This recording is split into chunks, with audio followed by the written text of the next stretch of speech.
Thanks for tuning in today. So, this video is about expectations. So, this is expectations in any of our relationships, our work relationships, our relationship with our children, relationship with our partners, any kind of expectations that we have within relationships, as a rule, are not good. And unconscious expectations are the worst ones. So what do I mean by that? That could be things like, oh, they should understand me always. They should always know what I'm like. What else? Oh, this person must fulfill all my needs. When it comes to our children, it can be things like, I expect them to get ready for school in the morning. I expect them to eat all the food that I have made. And actually, I think a lot of things of our children can be very similar with our partners, the same kind of expectations. And I feel that as soon as we start having expectations is when we start to become disappointed. And firstly, like nobody enjoys having expectations on them. It's like pressure almost that you have to perform, you have to do something for somebody else, rather than a desire from their heart or something that's a little bit more natural. Natural, that comes out so weird. Something that's a little bit more natural. I don't know where that came from. But anyway, think of expectations like when you plant a seed in your garden, if you garden, if you don't, just think of it. If you plant a seed, you don't expect that seed to grow overnight. You don't expect a fully bloomed flower or a plant, do you? And the same is also you don't treat a rose bush the same as you would a cactus, completely different. And this is the same with all of our relationships.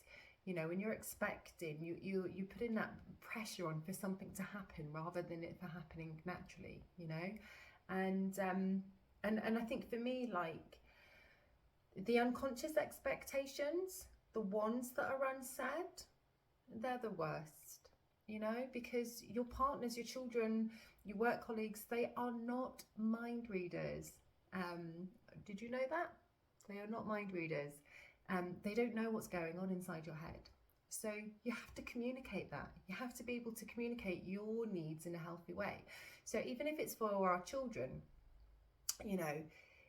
for example, with mine anyway, it's okay, we need to be on school on time, but in my head, I'm like, listen, no one's going to die. No one's going to get hurt.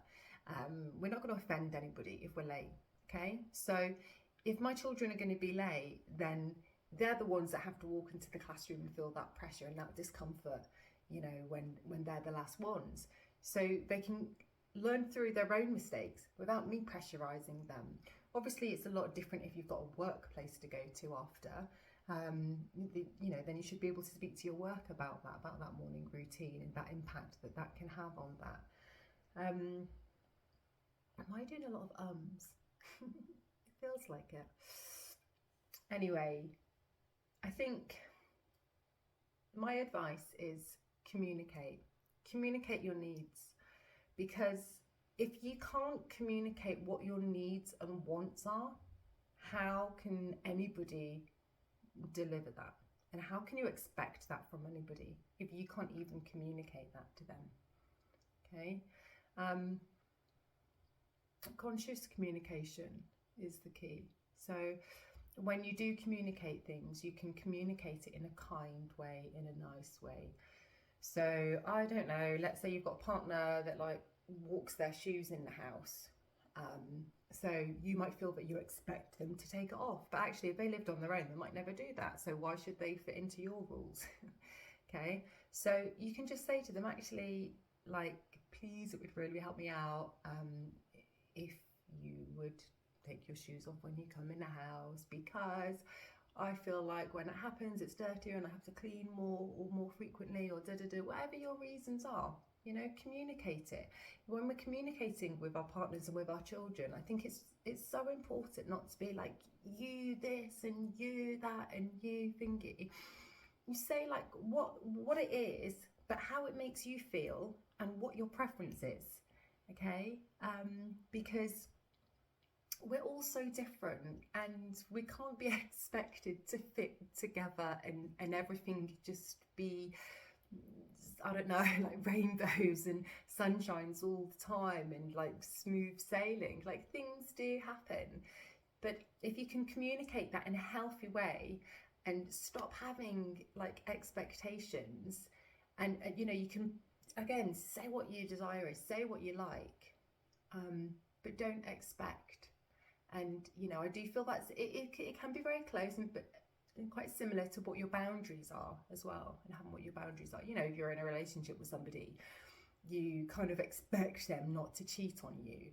Well, it's more of a like, actually, I would rather you didn't cheat on me, but if you did cheat on me, well, that's my boundary. You'll be gone, you know, rather than an expectation. It's like knowing what your line is. So they can be very similar. There's probably quite a fine line. Anyway, let me know what you think, what your ideas are. And sorry, I know this video has been very, very waffly, so yeah, sorry about that.